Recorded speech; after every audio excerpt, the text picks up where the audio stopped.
history as a painter. So how did you become a painter?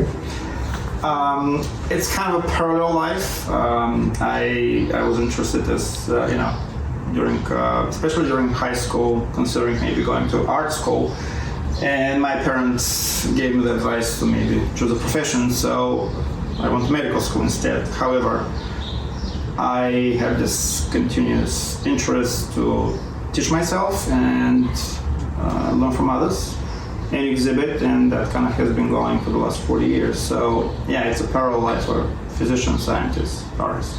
And now, what draws you to painting as an art form? I think mostly the way I take things in is through kind of visual images, color, movement. So I think people are different on that account. I've heard musicians hear through kind of colors as well. I just see colors in compositions, and that's kind of how I put it back in. And now, a lot of your work is abstract. What appeals to you most about creating abstract art? So it's been going back and forth. I'm trained in more classical, traditional way of like drawing from still life or life figure or whatever it might be. And over time I have tried to incorporate more kind of fluid, more loose elements in the paintings. Abstraction was something not that we're not that familiar with it, or sounded a little bit exotic growing up in Bulgaria in the 80s and 90s. But maybe for the last 5 years, things kind of have come together to come to the canvas and the paper, whatever it might be, in this kind of a very loose, abstract form. So that's been the latest trend in my work. What artists have influenced your work? And are there any specific artists currently at the gallery that influenced you in any single way? I think over time, different people, movements rather. I remember reading about the Cobra movement, which is the European equivalency of the New York Abstract School from the late 40s and the 50s. So the New York Abstract, Cobra, which stands for Copenhagen, Brussels, Amsterdam, as well as the Gutai movement, which is the Japanese abstract art. But two recent shows, recent meaning just kind of before the pandemic, have had quite a bit of impact. One of the shows was at the Newsbar Bieber in Chelsea. Artist called Joseph Stefanelli, who is not necessarily well known, but he was within the group of the New York abstract artists, and his art is kind of unique in the way of combining his background in geometric abstraction and figurative, and really very kind of unusual way of treating color and contrast, and very free way of combining shapes and light and movement. That was a show that was on view 2019 in the fall, and I really felt a lot of connection to the work. Kind of one of those moments when you feel like, oh my God, I really want to do something similar to that. So that show had a lot of influence on me, although I never knew anything about the artist before that. And not that long after that, the piece presented Julian Schnabel's latest work, which was, in terms of size and scope and kind of the way he uses colors as well, had something similar impact. Especially one aspect of it, he was using canvases that were left out in Mexico. These are canvases that people use in open markets to like create some shade. And when they were left for about months and years, maybe, the elements kind of prepared the canvas in a very unusual way. So he took these canvases that had this natural color in them and texture and painted over and created this amazing work. So I was compelled to actually figure out a way to prepare my canvas in a way that has this very organic and textural element in it. Came up with certain ideas, and a lot of the latest work is using this unprimed canvas that I work with before I start painting, and it creates the textures and the shapes. How do scientific concepts inspire your paintings? They're kind of borrowing ideas from what the basic premises in sciences, which is going for the unknown, asking the question for what is out there that we would like to know, discover, and things like it. Art is not that dissimilar in a way, meaning people do go into novel ideas and try to explore different methods apparently. One thing that has continuously interested me is this idea as to how individual parts come together to create the next level of complexity, movement, or more advanced systems. And I have created a series of works when an individual piece holds its own ground, but then it comes together as a series to create like a larger composition. And some of it actually has been over 10 years ago. We presented this at Dumbo in kind of an interactive manner. So one idea that came out of it is to make the audience, the viewer, more of an active participant of creating their own artistic product. So your paintings use a great deal of texture in your brushwork. Can you expand upon your particular painting style? So I'm not a big fan of like the smooth, the glossy, the finished paintings. That's really not my thing. I have used different kind of bases, canvas, paper, acrylic, like window blinds, which gives the opportunity to create more fluidity in the painting or kind of give it different surface, different structure. I have this kind of impulse to touch paintings, to kind of have this feeling of roughness, if you will, or rawness. And as I was mentioning, the show that came from the Pace Galleries, it came this idea of like preparing the unprimed canvas in a way that it creates a lot of shapes, a lot of texture in it. So the interaction between the way I work with the canvas before I start the painting and the way I kind of apply the paint on it has this final sense of rawness, if you will, which can translate maybe to more kind of more honesty, more sincere way of expressing whatever you want to express. And when you see the paintings in person, you can see the texture on it as compared to seeing it online over the internet. You could really see like all of the unique and intricate brushwork that goes into it.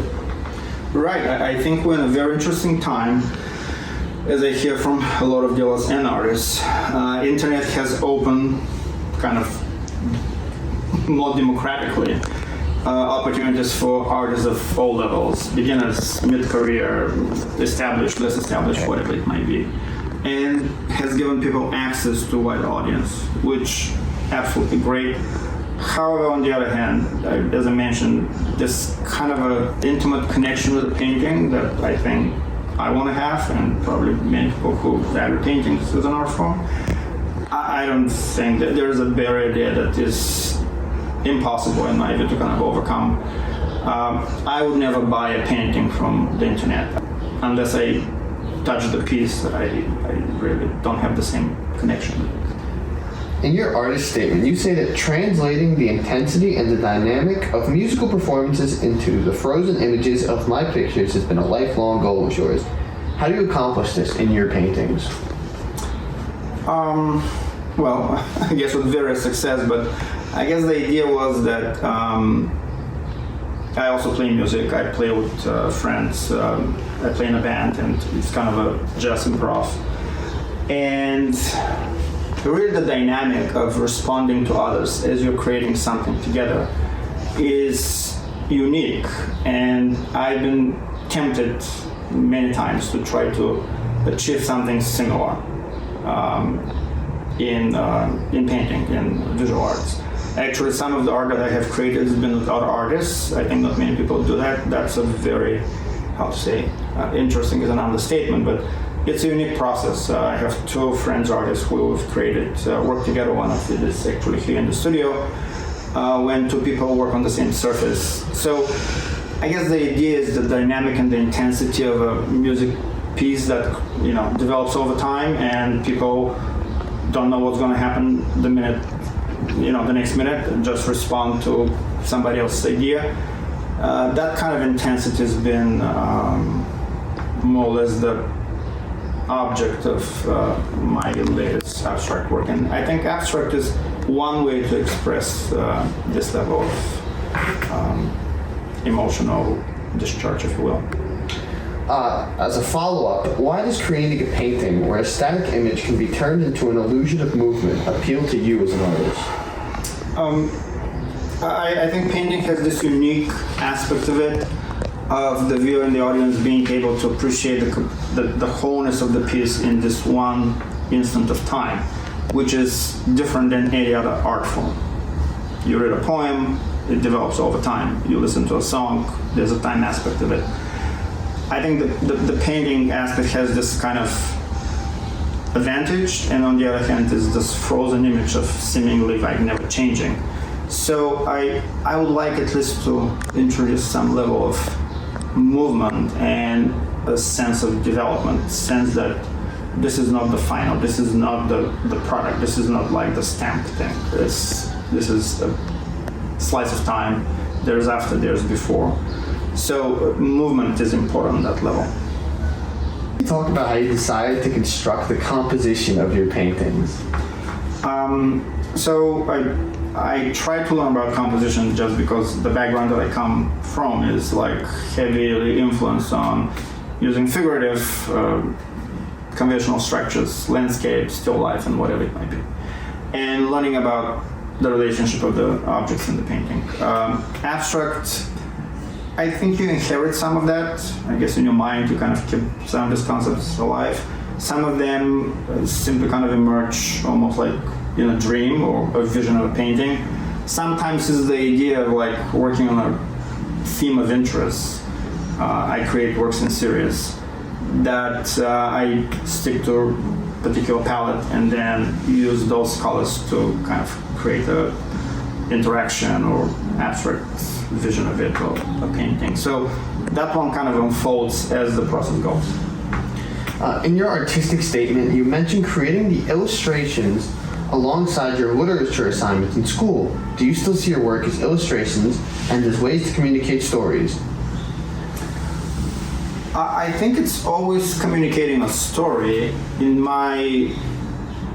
From my personal view, the story is like whatever has happened to me. It's kind of an autobiography told in paintings and drawings and whatever it might come out. They're not necessarily declarative. They don't depict an event. They more or less depict the emotions around it. I use inspiration from other art forms. Music is one. More recently, some novels that some literature that I have read, and kind of that developed ideas to create a series of paintings. Of all your works, which is your favorite, or which do you have a particular attachment to? If you don't have a favorite, which piece would you like to talk about a little more in detail for a short moment? I see. So I would speculate that for any artist, the latest is the favorite, and then kind of move on to the next one. From the pieces that are in the show, so they're selected because each one of them, if not each one of them, few of them had kind of a rather pivotal meaning to me. One of the paintings is kind of this interpretation of it's called the Burnt, and it had to do at the time with like all the fires that were going around the world, and then I had a series of like trees, and that was kind of the tree that's been burned down to its core and kind of down to its essence. And that was the first truly abstract painting that I have created in the last 5-6 years. More recently, there is a painting that's called Departures, and it has very personal meaning related to the recent events of the pandemic, both to many friends and acquaintances who actually have left the city with some personal loss. My father died about a year ago, and I think the painting reflects the kind of mourning of losing friendships, losing significant ones. thank you, Iliyan. This brings us to the end of our artist interview. However, if there's anything else you'd like to add that you thought of during the interview, maybe some shows or exhibitions that you're working on, anything that's in the back of your mind, feel free to add it. Well, really thank you for coming to my studio. It's in Upper Manhattan. It's not an area known for studios, but actually there's a lot of artists around here, so it's a very unique part of town. We named it a few years back like the new cultural nucleus of New York, because it's still unknown, but I think the currents here are very strong. I want to mention I have actually this fall there will be an online show at a site that's called Exhibit Zone. I've been shown there before in juried shows, and the show is going to open in September, I don't know, for about 30 days. So it's been a very productive year on that account. And again, thank you for taking interest in my work and coming to my studio. Well, thank you for speaking with us all today and sharing insight into your creations and how everything works.